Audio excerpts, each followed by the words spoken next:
Ancient Greek women's clothing was far more than mere fabric draped over the body. It was a statement of identity, virtue, and social standing.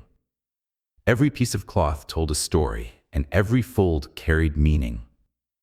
The Greeks were masterful in the art of simplicity, yet their garments, though seemingly effortless, reflected an intricate understanding of drapery, proportion, and symbolism. Unlike the stitched and tailored garments of modern fashion, women's clothing in ancient Greece consisted of large, uncut rectangles of fabric, expertly folded and pinned to create flowing, statuesque silhouettes. This method was not only practical, but deeply connected to the ideals of grace and modesty that Greek society prized. To the untrained eye, it may appear that these garments were interchangeable, but every detail, the color, the material, the way it was fastened, held significance, distinguishing a wealthy Athenian woman from a humble servant or a young maiden from a dignified matron. Imagine walking through the grand streets of Athens, golden sunlight bouncing off marble statues, women draped in elegant folds of fabric that whisper stories of tradition, status, and identity. The air is filled with the scent of olive oil and fresh bread from bustling markets, and as you observe the women strolling through the agora, you can't help but wonder, what exactly are they wearing? These women move gracefully, their garments cascading over their bodies in effortless waves, some secured with golden pins, others cinched at the waist with finely woven belts. Yet beneath this seemingly simple elegance, their attire is sending silent but powerful messages about who they are, their place in society, and even their personal beliefs. Ancient Greek fashion wasn't merely about covering the body. It was a language of its own, woven into the very fabric of daily life.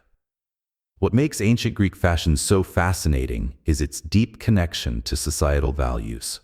In a world where a woman's role was often dictated by custom and tradition, her clothing was more than a personal choice. It was a social obligation. Every element, from the weight of the fabric to the way it was draped, was influenced by cultural expectations. Women of higher status had access to finer materials, such as linen imported from Egypt or silk from the East, while those of lower status relied on locally woven wool. The way a woman dressed reflected not only her class, but also her virtue. Modesty was highly valued, and the way a garment was arranged could signify whether a woman was married, widowed, or of a particular religious sect. Certain styles, though elegant, were considered scandalous if worn improperly.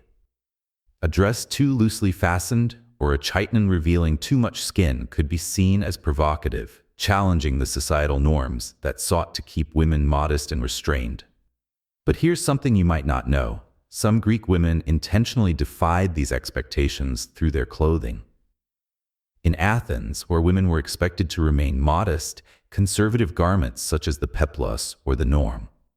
However, in Sparta, women wore chitons that were cut shorter, exposing more of their legs, something that scandalized the more traditional city-states. Spartan women were known for their athleticism and independence, and their clothing reflected this. Unlike their Athenian counterparts, they were not confined to the home and were encouraged to be physically strong, which their attire accommodated. In contrast, in other parts of Greece, a wealthy woman might use extravagant fabric and accessories to subtly assert her status, while a priestess might wear robes dedicated to a specific deity, her clothing taking on a spiritual significance. As we explore the rich and fascinating world of ancient Greek women's fashion, we'll unravel the mysteries behind their most iconic garments, from the woolen peplos to the airy chiton. We'll take a closer look at the materials and dyes that determined a woman's rank in society, the way accessories played a crucial role in enhancing one's image, and even the secret messages hidden within these ancient outfits. Clothing in ancient Greece was more than just draped fabric. It was a statement, a tradition, and sometimes a rebellion. By the end of this video, you'll understand how fashion in the ancient world was deeply intertwined with status, culture, and even politics. And who knows, you might even find inspiration for your own wardrobe in the timeless elegance of Greek attire. Ancient Greek clothing was a harmonious blend of practicality and artistry, designed to complement the climate, social customs, and cultural ideals of the time. Unlike the structured and stitched garments we see today, Greek clothing relied on the natural drape of fabric, pinned and belted into elegant, flowing forms. Every piece of clothing, no matter how simple, had a purpose beyond mere coverage. It signified status, wealth, and even moral values. Before we dive into the specific garments worn by Greek women, it is essential to understand the foundation upon which all of these outfits were built. The fabrics, the colors, and the techniques used to create clothing that was both functional and beautiful. The ancient Greeks had access to a variety of natural fibers, but three materials were most commonly used in women's clothing: linen, wool, and silk. Each of these fabrics served a unique purpose, dictated by climate, availability, and social status. Wool, the most widely used textile, was a staple in Greek clothing. The Greeks were skilled at raising sheep, and wool was readily available, making it the most common choice for everyday garments.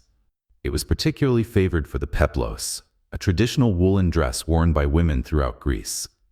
Wool was warm and durable, making it ideal for cooler months, and it came in different weights, allowing for variations in texture and drape.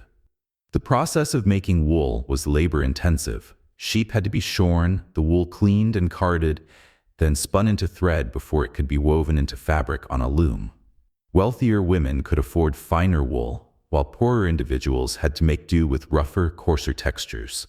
Linen, in contrast, was lighter and more breathable, making it the preferred choice for warm weather.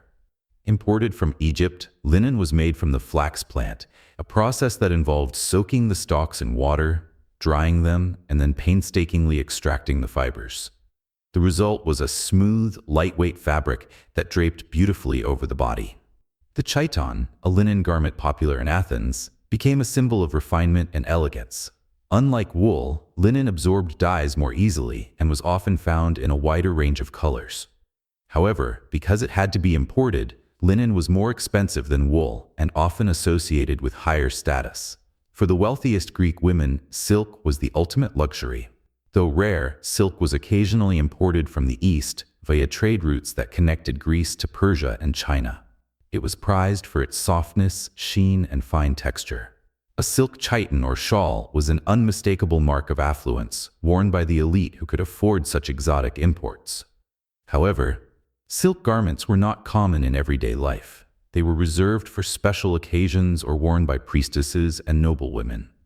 The choice of fabric was not only about comfort, but also about identity and status. While poorer women often had to rely on simple wool garments, the elite could display their wealth through fine linen and even silk, showcasing their privilege in an age where clothing was a direct reflection of social standing. The colors of ancient Greek clothing were not arbitrary. They held deep symbolic and social meaning. While we often imagine Greek clothing in pristine white, the reality was far more colorful. The dyes used in ancient Greece were derived from natural sources, making some colors rare and expensive, while others were more accessible to the general population. White and earth tones were the most common colors in everyday Greek attire. Undyed wool naturally ranged from white to beige, brown, and gray, making these the default colors for those who could not afford dyed fabrics. A plain white chiton or peplos was associated with simplicity, purity, and sometimes religious devotion. It was common for priestesses and women participating in religious festivals to wear uncolored garments as a sign of piety. For those who could afford dyed garments, reds, yellows, and blues were popular choices. These dyes were extracted from natural sources such as plants, minerals, and insects. Saffron yellow, for example, was highly valued, made from the costly saffron flower. Red, a symbol of power and vitality, was derived from madder root, while blue was made using woad or indigo. However, the most expensive and exclusive color was purple. The famed Tyrian purple, derived from the murex sea snail, was so rare and costly that it was reserved for royalty and the highest-ranking members of society. The production of this dye was incredibly labor-intensive. It took thousands of snails to create just a small amount of pigment, making it one of the most expensive commodities in the ancient world.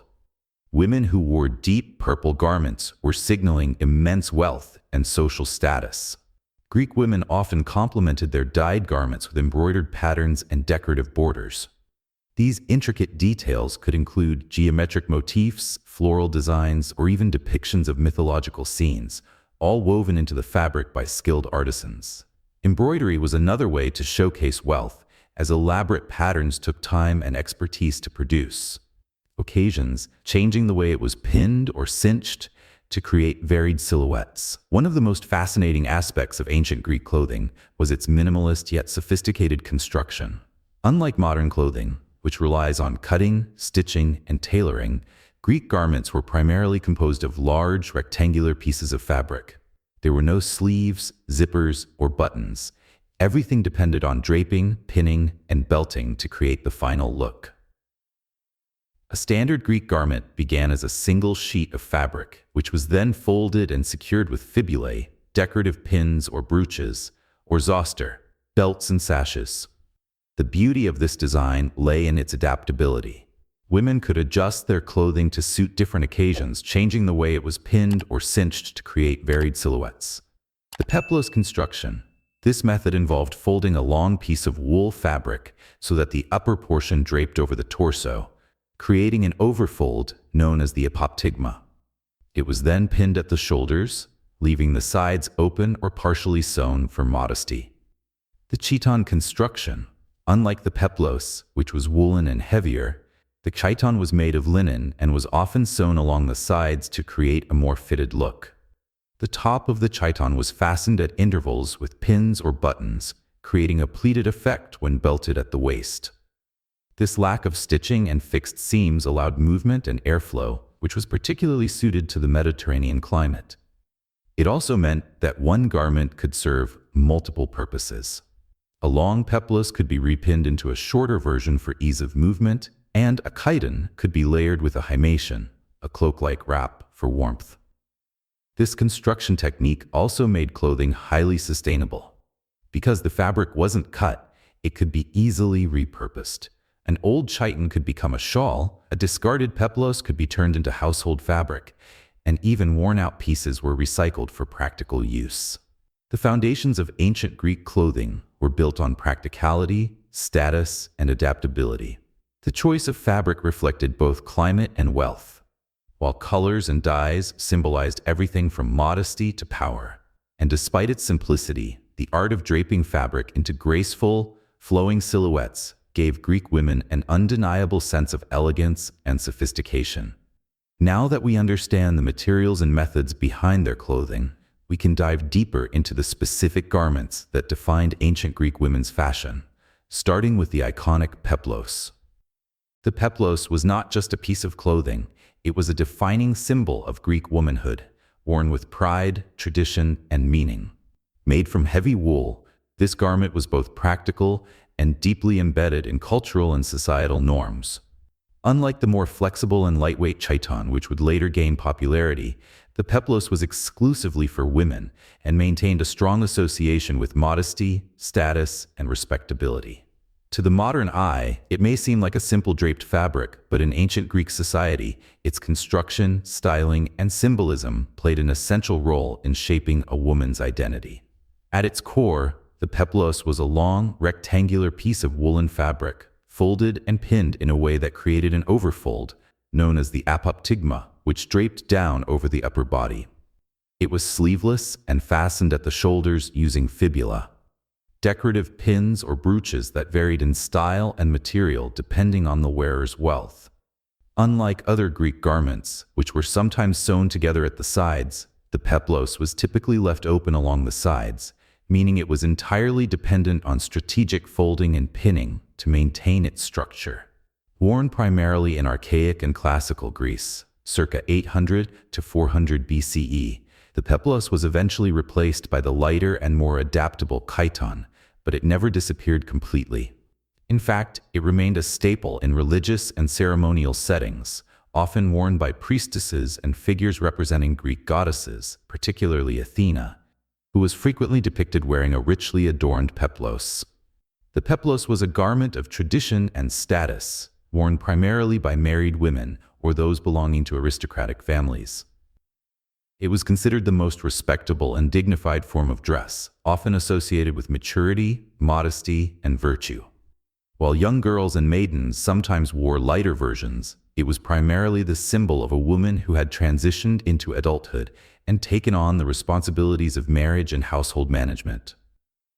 Women from wealthier families would wear peploi, plural of peplos, made from fine, soft wool, often dyed in luxurious colors or embroidered with intricate patterns. The length, quality, and embellishments of a woman's peplos could indicate her family's wealth.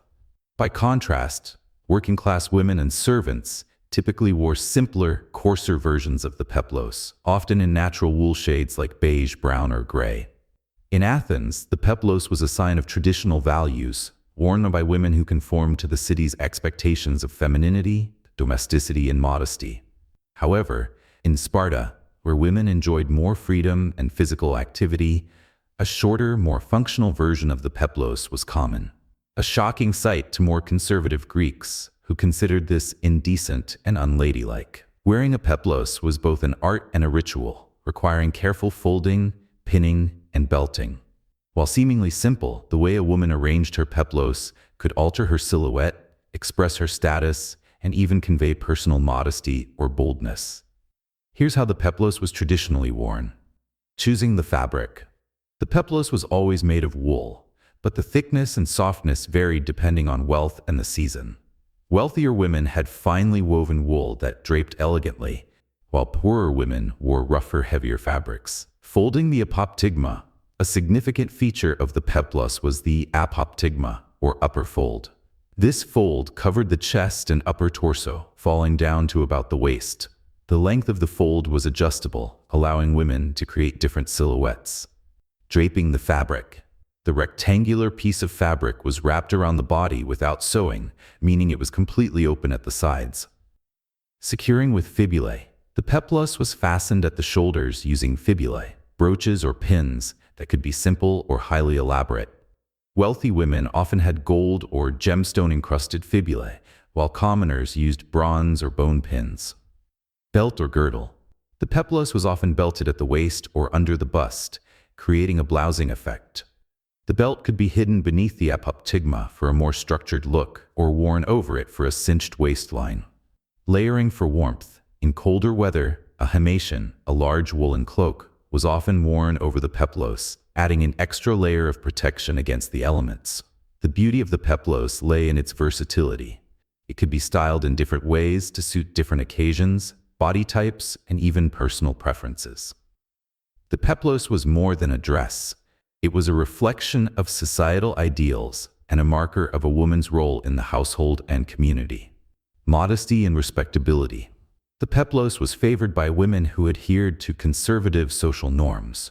The lack of sewn seams and the way it completely enveloped the body emphasized modesty, covering a woman while still maintaining an elegant draped effect. Wealth and status. The quality, color, and embellishments of a peplos immediately indicated a woman's social class.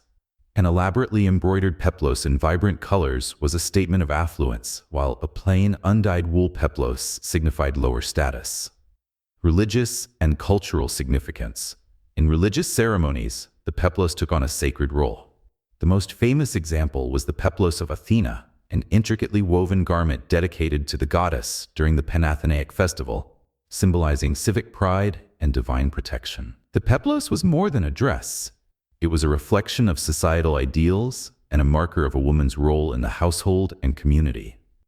The peplos was favored by women who adhered to conservative social norms.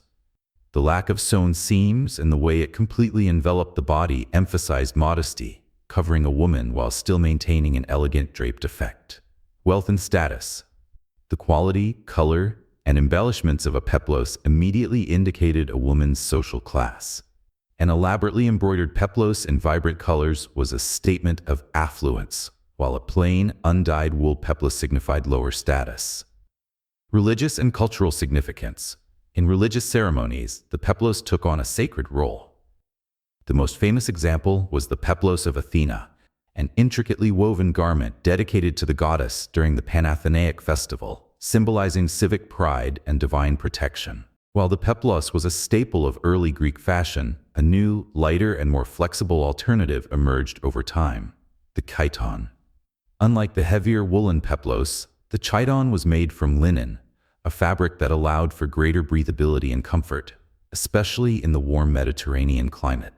As Greek society evolved, so did its clothing, and the chiton became particularly favored in Athens, where it was seen as more refined, elegant, and suitable for a sophisticated lifestyle.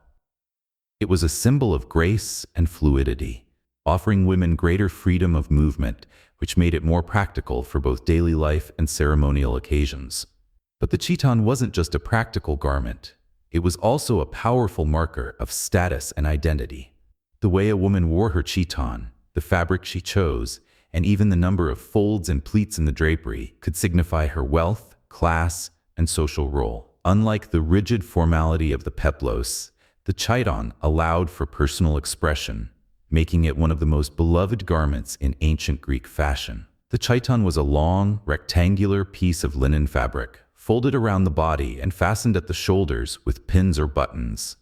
Unlike the peplos, which was typically made of heavy wool and required an upper overfold, apoptygma, the chiton was a lighter, draped garment that allowed for greater mobility and layering.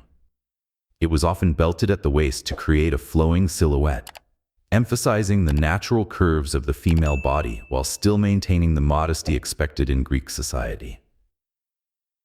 Unlike the peplos, which was often left open at the sides, the chiton was usually sewn or pinned along the sides, making it a more enclosed garment. This feature made it less restrictive than the peplos, while still retaining the elegance and grace that defined Greek fashion.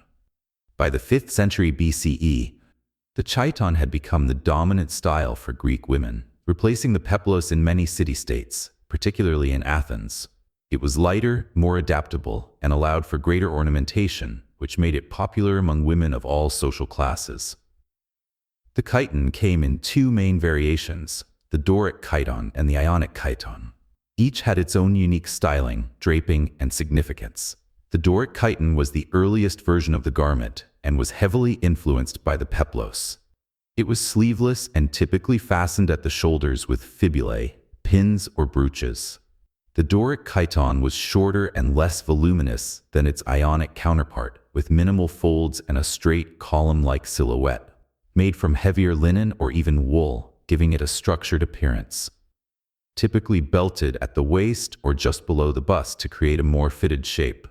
Considered more conservative and traditional, preferred in Sparta and Dorian city-states. Often worn by older or married women, while younger women preferred the more elaborate Ionic chiton. While the Doric chiton was widely worn, it was eventually overshadowed by the Ionic chiton, which was more decorative, flowing, and luxurious. The Ionic chiton emerged as a more elaborate and decorative alternative to the Doric chiton. It was longer, wider, and often featured full-length sleeves, which were created by pinning or sewing multiple small fastenings along the shoulders and arms, giving it a pleated and draped effect. Made from lighter linen or even silk, allowing for graceful movement and a more fluid silhouette. Required more fabric, making it more expensive, a status symbol for wealthy women. The most ornate and stylish form of chiton, often adorned with patterns, embroidery, and decorative borders. Preferred in Athens and Ionian city-states, where women had a greater appreciation for fashion and luxury. Women who wore the Ionic chiton often layered it with jewelry, belts, and elaborate hairstyles, emphasizing personal wealth and beauty. The sleeved, pleated effect of the Ionic chiton gave it a more regal appearance, making it ideal for festivals, ceremonies, and social gatherings. Like all Greek clothing, the type, quality, and styling of a woman's chiton reflected her status and social standing. The more fabric, pleats, and embellishments a woman had on her chiton, the wealthier and more elite she was perceived to be. Wealthy women wore long, elaborately pleated Ionic chitons, often in dyed colors like saffron, red, or blue. They accessorized with golden fibulae, decorative belts, and embroidered borders to showcase their affluence. Middle-class women wore simpler linen chitons belted at the waist with minimal embroidery but still gracefully draped.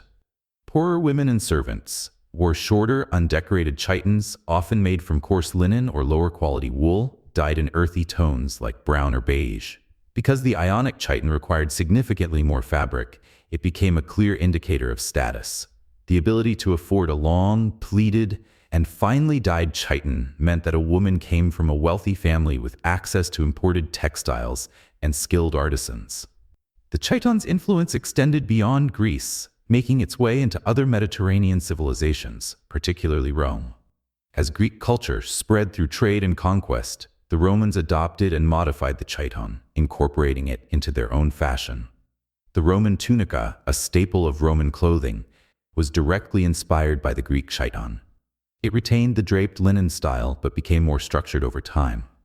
Roman women often wore stolas, long, pleated dresses that were influenced by the Ionic chiton, especially in their luxurious and flowing design. The pleated, flowing aesthetic of the chiton remained popular throughout the classical period, influencing clothing styles in the Hellenistic world, Egypt, and even the Byzantine Empire. Even today, echoes of the Greek chiton can be seen in modern fashion, from runway-draped gowns to bridal wear, proving that its elegance and timeless appeal have never faded. The chiton was more than just a practical alternative to the peplos. It represented a shift toward fluidity, comfort, and personal expression in Greek fashion. Whether in its simpler Doric form or its elaborate Ionic variation, the chiton allowed women to showcase their grace, status, and individuality. Ancient Greek women's clothing was undoubtedly elegant, but their accessories, footwear, and hairstyles played an equally significant role in shaping their overall appearance. Greek fashion was not just about draped garments. It was about how these garments were cinched, adorned, and paired with intricate hairstyles and luxurious jewelry. Accessories were more than mere decoration. They carried deep social, cultural, and symbolic meanings, reflecting a woman's status, wealth, and femininity. From the carefully tied belts that sculpted the silhouette to the golden earrings that hinted at a family's affluence, every element of a Greek woman's ensemble was chosen with intention and meaning. While the peplos and chiton were typically loose-fitting garments, Greek women often used belts and girdles to shape their outfits and enhance their figures. These were essential accessories, allowing for variations in style, draping, and movement. Belts, known as zone in Greek, were commonly wrapped around the waist or just beneath the bust, depending on the desired look. Some women preferred to wear their belts hidden beneath the fabric, creating a soft, gathered drape, while others tied them over the garment to create a more structured, cinched effect. The tightness of the belt influenced the overall silhouette, giving the impression of a high waistline or a more defined shape. For ceremonial occasions, a girdle, a wider, more decorative belt, might be used, sometimes made of woven fabric, leather, or even metal. Wealthier women had intricately embroidered belts with gold thread or detailed patterns, adding an extra element of sophistication to their appearance. Young, unmarried women often tied their belts loosely, signifying modesty and grace. Married women sometimes wore more structured belts, symbolizing their new role as matriarchs of their households. Spartan women, known for their athleticism, wore shorter chitons cinched with belts, allowing for greater movement. In religious and symbolic contexts, belts could also have superstitious or protective meanings. Some women tied special knots in their belts to ward off evil spirits, while brides often wore ritualistic girdles on their wedding day, symbolizing their transition into marriage. Footwear in ancient Greece was simple yet functional, designed to suit different occasions, social classes, and terrains. Women had several footwear options, though many preferred to go barefoot indoors or in warmer weather, emphasizing natural beauty and freedom of movement. The most common footwear for women was the sandal, crepes, made from leather or plant fibers. Sandals were lightweight and comfortable, perfect for walking through the dusty streets of Athens or the white marble floors of a temple. They typically had thin straps that wrapped around the foot, securing them in place. Women from wealthier families often had decorated sandals, sometimes adorned with gold accents, beads, or dyed leather, while poorer women wore simpler versions. In colder weather or during travel, Greek women might wear soft leather boots, endromides. These ankle or calf-length boots were laced up the front and provided warmth and durability. Though more commonly associated with hunters, warriors, and men, Some upper-class women or priestesses wore boots for practicality when traveling to mountainous temples or rural areas. Greek women frequently went barefoot at home or in sacred spaces. Being barefoot in temples was seen as a sign of purity and humility, particularly for priestesses or women involved in religious rites. Young girls and even adult women sometimes walked barefoot in daily life, especially in rural communities. Wealthy women preferred sandals or soft-soled slippers, as they rarely needed to walk long distances. Working-class women or farmers' wives were more likely to go barefoot while tending to household chores or laboring outdoors. Footwear, like clothing, reflected a woman's social status and lifestyle, with wealthier women favoring embellished sandals, while poorer women embraced the practicality of bare feet or simple leather soles. Jewelry in ancient Greece was far more than mere decoration. It was a statement of wealth, identity, and protection. Gold, silver, and precious stones were reserved for the elite, while the middle class made do with bronze, copper, and glass beads. Earrings, hoop or teardrop-shaped earrings made of gold or silver, sometimes featuring delicate carvings of gods and mythological creatures. Necklaces and pendants. Women wore gold chains with pendants shaped like shells, flowers, or miniature gods, signifying religious devotion.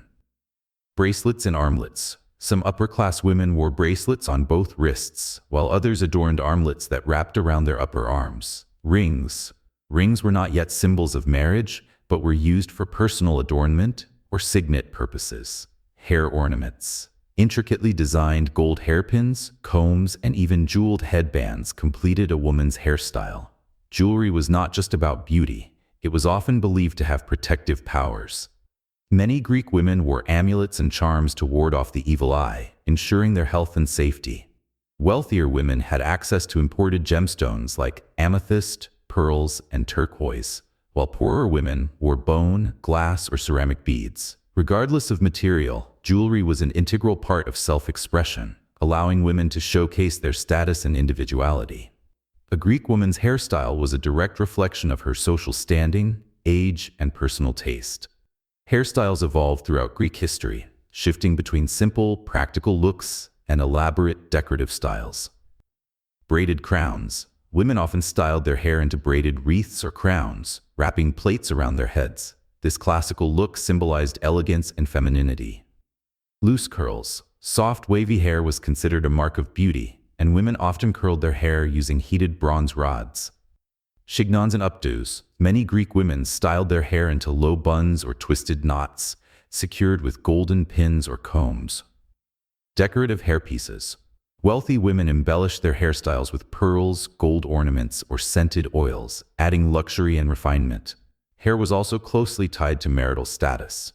Young, unmarried girls typically wore their hair loose and natural, while married women styled it in more structured ways to indicate their status.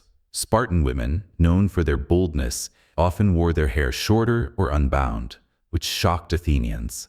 Mourning women traditionally cut their hair short, symbolizing grief and loss. The emphasis on hairstyling and accessories shows that Greek fashion extended beyond clothing. It was about curating an entire look that embodied grace, status, and beauty. Accessories, footwear, and hairstyles were crucial elements of ancient Greek fashion, shaping how a woman presented herself to the world. From the belts that cinched the waist to the golden earrings that signified wealth, each detail held symbolic meaning. Even today, echoes of Greek style remain in modern jewelry, hair trends, and draped gowns, proving that the influence of Greek fashion is truly timeless.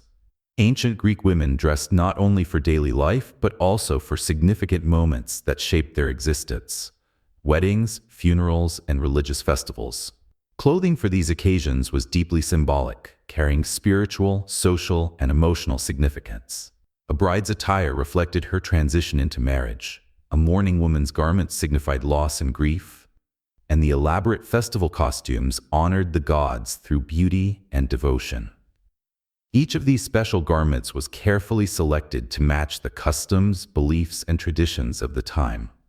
A Greek wedding was one of the most significant moments in a woman's life, symbolizing her transition from maidenhood to marriage. This transformation was not just emotional, it was ritualistic, and a bride's attire played a crucial role in marking this change. The most iconic feature of a Greek bride's attire was her white chiton, symbolizing purity, innocence, and new beginnings. However, unlike modern Western weddings, where white is a universal tradition, Greek brides also wore golden yellow or saffron-colored garments, as these colors were associated with fertility and prosperity. The wedding chiton was often decorated with intricate embroidery or woven patterns, making it more luxurious than everyday clothing. A bride's veil, calyptra, was one of the most important elements of her wedding attire. The veil was often sheer, flowing, and draped over the head and shoulders, signifying modesty and protection from evil spirits. Some veils were dyed in soft pastels or gold hues, reinforcing the themes of light, fertility, and divine favor. The unveiling of the bride by the groom was a symbolic act, signifying her official acceptance into her new household. Jewelry was another crucial component of a bride's ensemble. She wore gold necklaces, earrings, and bracelets, often passed down from mother to daughter.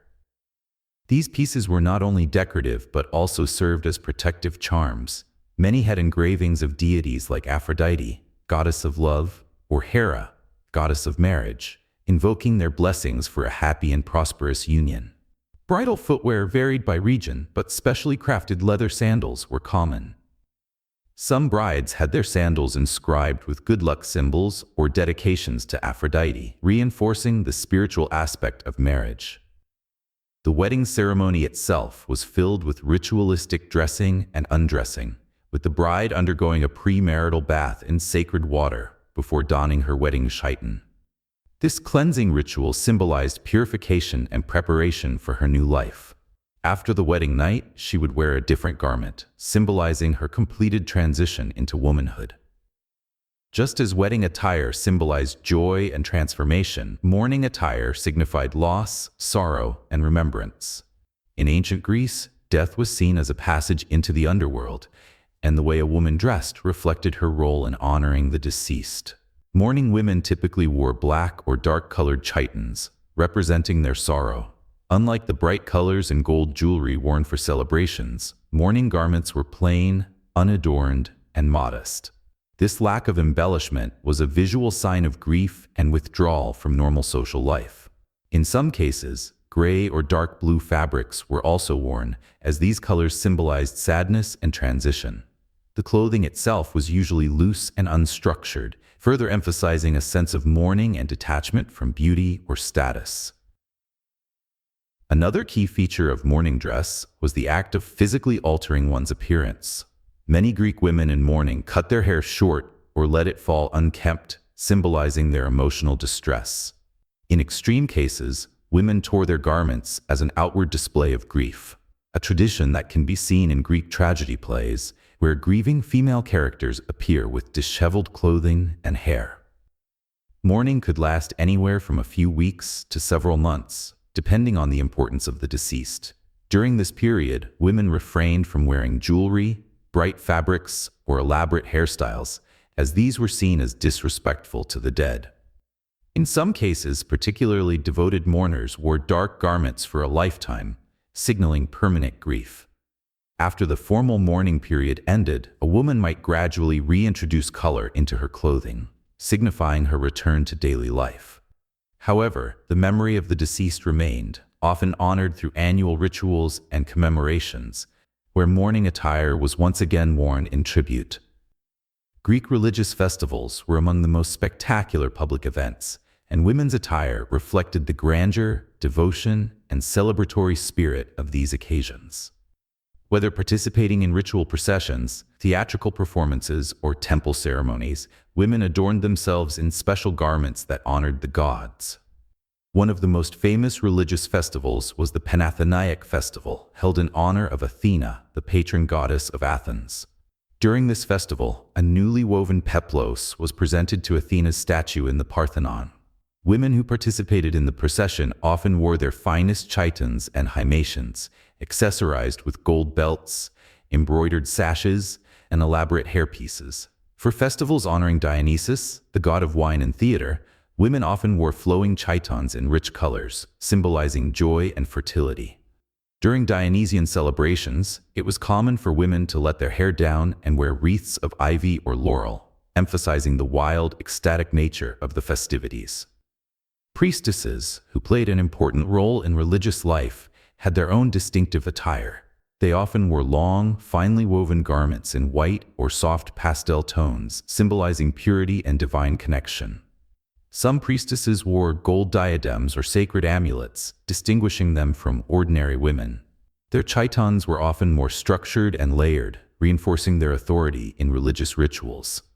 Another famous example of festival attire was seen during weddings of the gods, where women reenacted mythological unions by dressing as goddesses. During these rituals, participants wore golden crowns, veils, and jewelry, enhancing the otherworldly beauty of the divine figures they represented. Footwear during festivals ranged from simple leather sandals to decorated gold-embellished shoes, depending on the wealth and status of the wearer. Some women even went barefoot for certain sacred rituals, reinforcing a connection to the earth and the divine. Festival attire allowed Greek women to express their devotion to the gods while displaying their beauty, status, and artistry. These garments were often handmade with extreme care, passed down through generations, and worn on multiple sacred occasions. From the radiant bridal chiton to the solemn mourning garments and the vibrant festival attire, every special occasion in ancient Greece had its own distinct fashion and symbolism. These garments were not just clothing, they were expressions of emotion, tradition, and cultural identity. Whether a woman was entering marriage, honoring the dead, or celebrating the gods, her attire was a powerful tool for communicating her role, status, and devotion. In ancient Greece, clothing was not just about fashion, it was a direct reflection of a woman's role in society, her status, and the expectations placed upon her. The way a woman dressed was not always a personal choice, but rather a social mandate dictated by the customs and traditions of her city-state. The modest draping of a peplos or chiton symbolized a woman's submission to societal norms, while bolder choices could signal rebellion, independence, or even defiance. Clothing served as both a symbol of control and a tool of expression, revealing the complex dynamics between gender, status, and power in the ancient world. Greek society was largely patriarchal, and women were expected to dress in a way that reinforced their submissive and domestic roles. Athenian women, in particular, were expected to cover their bodies fully, with long flowing garments that obscured their shape and form. The standard attire, whether a peplos or chiton, was designed to maintain modesty, decency, and a clear distinction between men and women. For upper-class women, clothing was not just about modesty but also about displaying their husband's wealth. Expensive fabrics, elaborate embroidery, and gold accessories signaled status and privilege. However, these women were also confined to domestic spaces, rarely appearing in public without a veil or cloak. In contrast, lower-class women and enslaved women had more practical, less restrictive clothing, as they needed greater freedom of movement for labor and daily tasks. One of the most striking aspects of Greek fashion and social control was the expectation that married women remain covered in public. The veil, calyptra or himation, was a common feature of a respectable woman's attire, ensuring that she was not looked upon by men outside her household. Women of high status were often accompanied by servants or attendants who carried their garments, adjusting them to ensure maximum coverage. Unmarried girls, by contrast, could wear slightly looser and more revealing chitons, but even they were expected to transition into more conservative attire upon reaching marriageable age. The idea was simple. A woman's body belonged to her family before marriage and to her husband after marriage, and her clothing had to reflect this restricted autonomy. While Athenian women were expected to be modest and unseen, women in other Greek city-states had different levels of freedom, leading to scandals and conflicts over clothing choices. Though Greek women were expected to dress conservatively, some women throughout history challenged these expectations, using fashion as a form of subtle defiance.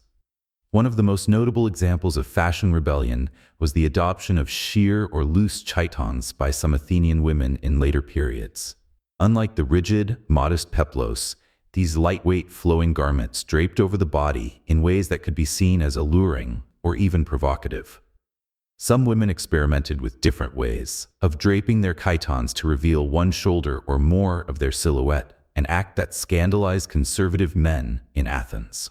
There are records of certain wealthy courtesans, hetairai, deliberately wearing thin, luxurious linen garments that clung to their bodies, emphasizing their beauty and charm. Unlike married Athenian women, who were expected to stay out of public life, hetairai were independent and socially influential, engaging in philosophical and artistic circles. Their bold clothing choices, including expensive jewelry, scented oils, and open sandals, set them apart from respectable wives and daughters. Even among high-status women, dressing in an unconventional manner was seen as a form of social resistance. Some queens and aristocratic women from regions influenced by Greek culture, such as Macedon, were known to wear garments similar to men's tunics, rejecting traditional female attire in favor of practicality and power. If Athenian women were expected to be modest, veiled, and confined to the home, Spartan women lived by entirely different rules. In contrast to the long draped garments of Athenian women, Spartan women wore shorter chitons, which often revealed their legs, a shocking sight to conservative Greeks. The Spartan chiton was cut above the knee and was often belted for ease of movement. Since Spartan women were encouraged to participate in physical training, running, and even wrestling, they needed clothing that allowed for mobility.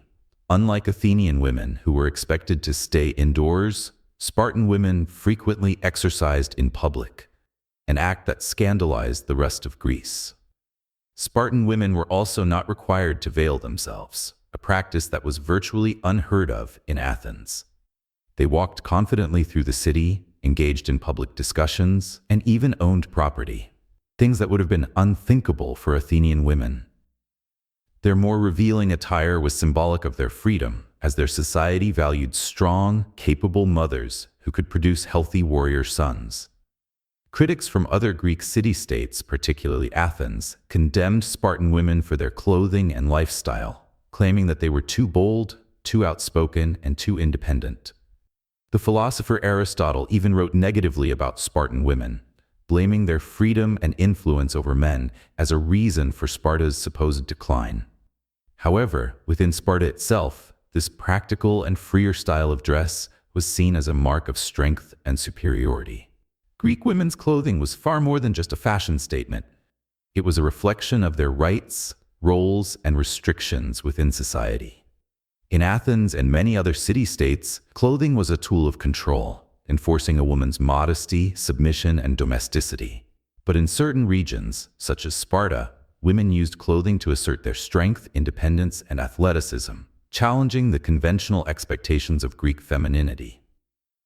While some women followed societal norms, others, hetairai, aristocratic rebels, and Spartan women, defied the rules with their attire, making bold statements about power, freedom, and identity. Their choices may have scandalized their contemporaries, but they also paved the way for discussions about women's autonomy in the ancient world. Ancient Greek fashion was far more than a matter of aesthetics. It was a language of status, culture, and femininity, woven into every fold, pinned at every shoulder, and draped over every silhouette. A woman's clothing in ancient Greece was a reflection of her place in society, whether she was a noble Athenian wife, a free-spirited Spartan warrior, or a high-status priestess in an elaborate ceremonial robe. Fashion was a means of both conforming to societal norms and, for some, challenging them, as seen in the scandalous chitons of hetairai, the shockingly short tunics of Spartan women, and the luxurious peploi worn by aristocrats.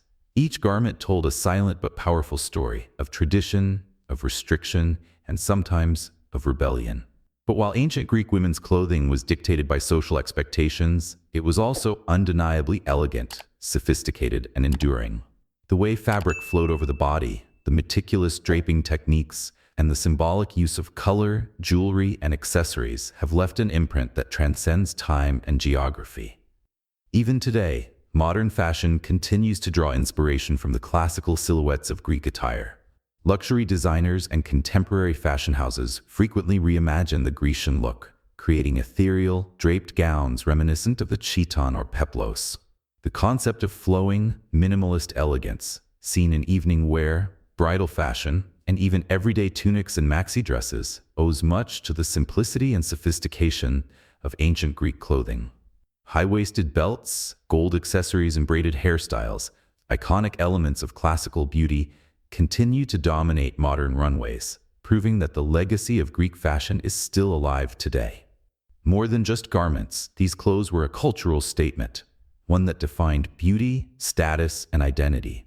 Whether it was the practical yet noble peplos, the elegant Ionic chiton, or the boldly defiant Spartan tunic, Greek women's clothing spoke volumes about their freedom, their limitations, and their place in history. So after learning about the timeless elegance and significance of ancient Greek women's fashion, we have to ask, which garment would you wear? Would you choose the regal, traditional peplos, the light and airy chiton, or maybe even the rebellious Spartan tunic? Let us know in the comments below.